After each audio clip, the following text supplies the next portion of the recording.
Bonjour, aujourd'hui je vais vous montrer comment on arrive à ce genre de portrait qu'on a pris à Saint-Vaz avec mon Gilou, en portrait serré, en lumière naturelle et sans flash, en partant d'un simple RAW que vous allez voir là.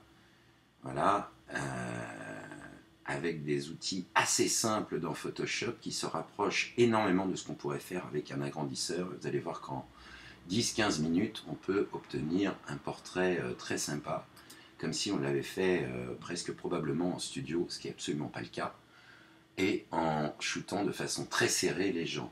Alors très rapidement, ici on travaille au 50 mm 1.8, il est pris à 4, je vous recommande d'utiliser toujours vos cailloux, jamais à l'ouverture maximale, mais entre 3,5 et 5,6, de façon à obtenir le maximum de piqué et une profondeur de champ suffisante. L'autofocus est essentiellement concentré sur l'œil. Également, la lumière est calculée en spot sur l'œil de mon sujet, de façon à avoir un éclairage à peu près correct. Alors, il est vrai qu'avec mon boîtier, moi je peux me permettre de monter un peu dans les ISO, ça ne me gêne pas beaucoup, et que je laisse gérer le bruit. On voit sur le RAW qu'a priori, il n'y en a pas énormément. On va donc procéder en 3 étapes. La première qui consiste à transformer le RAW en TIFF, ensuite passer dans Photoshop pour le convertir en noir et blanc et modifier le fond, notamment, vous voyez, tout ce fond ici va se transformer en noir. Je vais vous montrer comment on fait et comment ensuite on rééclaircit le visage et qu'on conserve la matière sans accentuer trop fort. On ne perdra pas de vue à l'esprit que l'objectif est derrière d'obtenir un tirage et que l'accentuation finale ne se fait que sur le tirage final. Voilà, on est parti pour 15 minutes. Bien, on va donc prendre le RAW et on va le transformer en TIFF dans Capture NX2. Je vous rappelle que Nikon a une petite spécificité, c'est que l'encodage des RAW leur est spécifique, si pas totalement, et pour développer RAW, Lightroom ou Photoshop ne sont pas les outils idéaux. On va perdre énormément d'informations. On va jeter un petit œil aux exifs. On est bien sur un 50 mm. Ici, il est pris à 3.2 au 125e de seconde, ce qui me permet d'éviter du flou, de bouger. Priorité à l'ouverture. On a ici un ISO à 2800, ce qui sur le D3S ne pose pas beaucoup de problèmes. On va donc développer le RAW. Ma balance des blancs, je m'en fiche un petit peu à cette étape-là, bien qu'elle soit a priori à peu près correcte sur un écran calibré. La réduction du bruit, a priori, il ne m'en a pas mis de façon automatique, c'est-à-dire qu'il considère qu'il n'y en a pas besoin. Je vais donc le décocher. Évidemment, chez Nikon, je vous invite toujours à activer le delighting au moment de la prise de vue. Ça n'a strictement rien à voir avec le post-traitement en delighting. Je vais le désactiver pour voir l'effet. J'ai une image un peu sombre, on l'a réglé tout à l'heure. Standard, j'ai une accentuation à 8. Ça me convient relativement bien. Le fond va devoir se transformer en noir. Je vais rajouter du vignettage, ça ne me gêne absolument pas. Voilà, j'ai fini de développer mon RAW. Sur cette image prise à 100%, on ne devrait pas avoir d'aberration chromatique. En effet, on n'en a pas. On va faire fichier enregistrer sous. Et on va le passer en TIFF. On va lui donner un nom provisoire. Franck 100. Et on va le mettre en TIFF. Étant donné qu'on va travailler en noir et blanc, je n'ai pas besoin d'un 16 bits. On va rester en 8 bits. Je n'ai pas besoin de toutes les informations de couche couleur. Et je vais faire enregistrer. Voilà, désormais on va passer dans Photoshop et on va terminer le travail de passage en noir et blanc. On reviendra sur les lumières dans Capture NX tout à l'heure. On va donc prendre notre Franck 100.TIFF qu'on va ouvrir dans Photoshop et on va travailler avec un outil qui s'appelle le mélangeur de couches qui se rapproche énormément de ce qu'on pourrait faire un agrandisseur avec un agrandisseur sur une tête dichromique et sur du papier noir et blanc. Cet outil, vous allez le trouver dans les calques ici que l'on peut rajouter. Il s'appelle donc mélangeur de couches. Et vous avez différents niveaux de sortie. On peut soit faire une conversion en infrarouge, soit faire une conversion en bleu. Vous constaterez d'ailleurs que sur le visage, ça donne des visages assez marqués.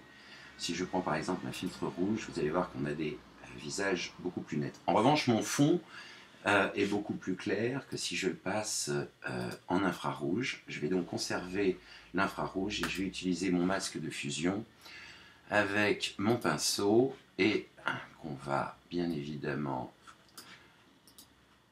agrandir pour désactiver ce que je suis en train de faire. Voilà, avec une opacité à 100%. Voilà, que je vais désactiver ici en le mettant en noir, ce qui fait que je ne vais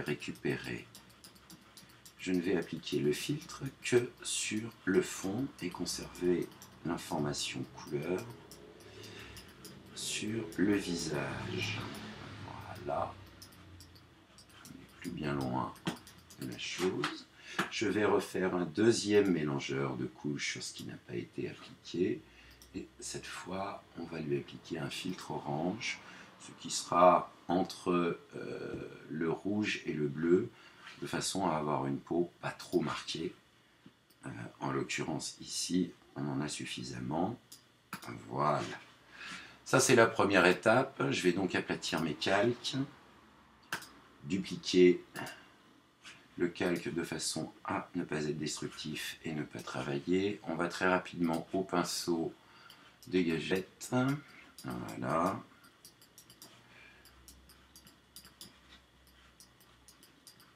On en a déjà réduit pas mal. Je vais essayer de ne pas trop toucher le visage. Et ensuite, je vais utiliser l'outil densité, les tons foncés avec une exposition à 22%. Et je vais augmenter un peu mon pinceau de façon à définitivement corriger mon fond et le supprimer. Vous voyez que ça va relativement vite. Alors là, pour la vidéo, je vais essayer d'aller vite et on va pas aller entièrement. Je vais reprendre mon pinceau ici en augmentant l'image. On va se mettre à 100% de l'image. Voilà. Je vais réduire la taille de mon pinceau. Voilà, de façon à définir un contour un peu plus net. Et je vais reprendre mon outil densité qui me convient bien. Voilà. Et vous allez voir que très rapidement, hop,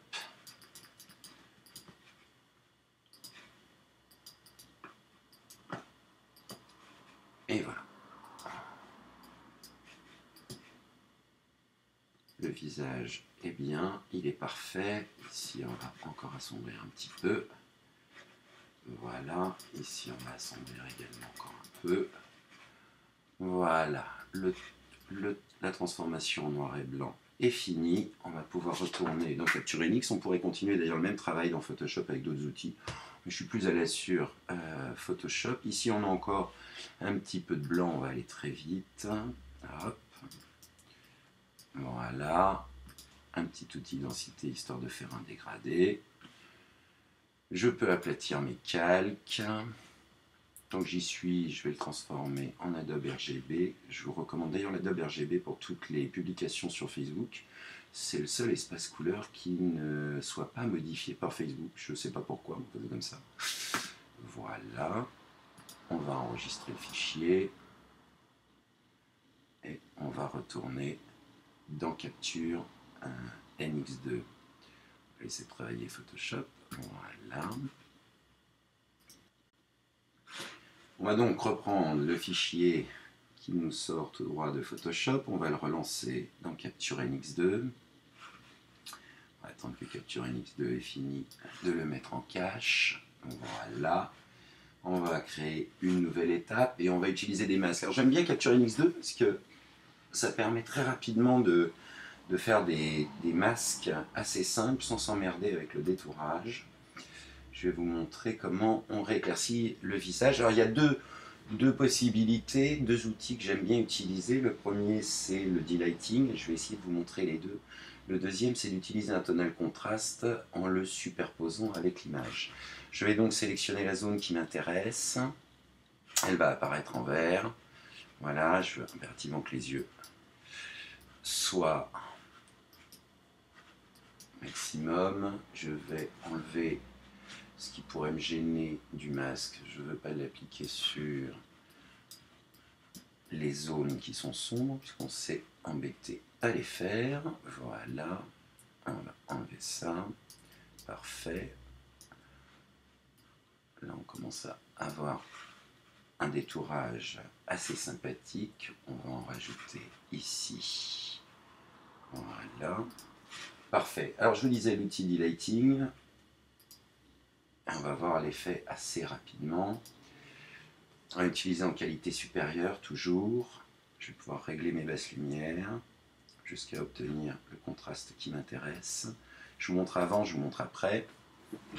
Bon, ça, c'est la première méthode. L'inconvénient, c'est qu'effectivement, on va perdre énormément d'informations dans les gris, au risque même d'avoir des noirs qui vont se griser. Donc ça, c'est la première option. En général, il est quand même utile de refaire un contraste dessus ou d'un ajustement des niveaux, notamment dans les noirs. Une deuxième solution consiste à appliquer sur la même sélection qu'on va copier et récupérer. Je vais la copier, je vais faire une nouvelle étape, on va la coller, voilà, j'ai récupéré la même sélection et on va faire un tonal contraste. Comme vous constatez, ça a un effet assez immédiat. On va le mettre en écran, voilà, et on va pouvoir affiner les curseurs. Il faut éviter de mettre trop de ton moyen, sinon on va lui faire un grain de peau assez désagréable, mais je ne perds pas de noir. Voilà, on va regarder avant, après. Mais effectivement, on a une image qui commence à devenir un peu percutante, entre le fond qui est effectivement très sombre et le visage qui commence à devenir sympathique. Néanmoins, à cette étape-là, on va de nouveau éclaircir les yeux, de façon à avoir une lecture de l'image qui soit percutante au niveau du visage. C'est un endroit que j'ai volontairement accentué. Je vais refaire un léger delighting uniquement sur cette zone-là, toujours en qualité supérieure. On va baisser les basses lumières, voilà, jusqu'à ce que j'obtienne le résultat souhaité.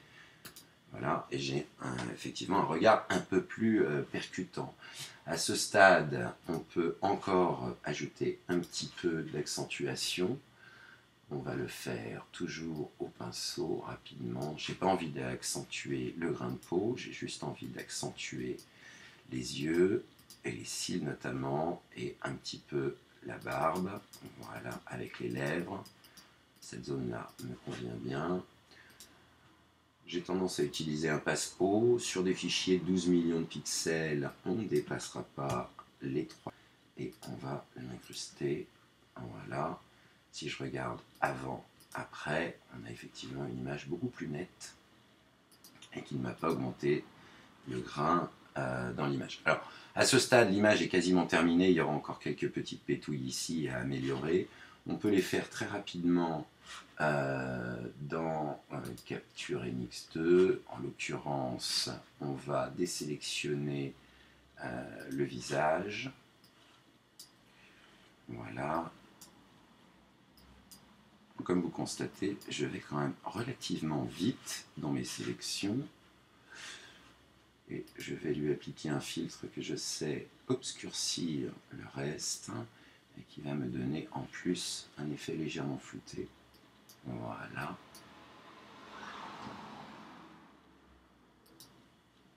On va baisser en incrustation. Au besoin, si on voulait encore assombrir plus fort, on pourrait le mettre en produit.